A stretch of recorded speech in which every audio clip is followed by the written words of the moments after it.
Israel और Hamas की जंग का आज छठा दिन है। उधर इसराइल ने लोगों से गाजा पट्टी खाली करने के लिए कहा है।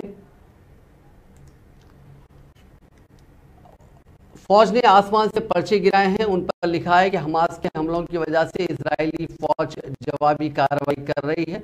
जिन इमारतों पर हमास काम कर रही है उन्हें तबाह कर दिया जाएगा।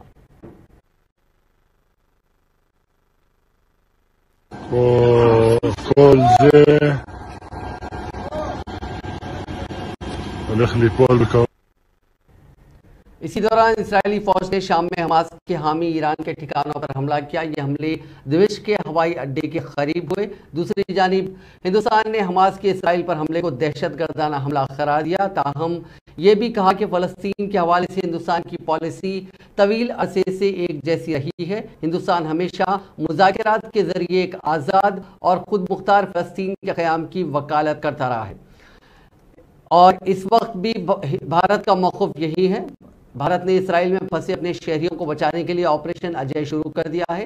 चार्टर तैयारा आज रात 9 बजे इसराइल के डेविड बेंगुरियन एयरपोर्ट से हिंदुस्तान के लिए रवाना होगा, जिसकी वजह से कल सुबह 230 अफराद वापस आ जाएंगे। साथ ही बरतानवी शहरियों को वापस लाने के लिए एक बरतानवी परवाज भी आज इसराइल से रवाना होगी।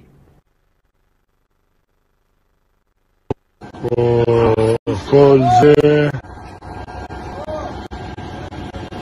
הולך ליפול בקרוב מאוד, היום, מחר, על עזה.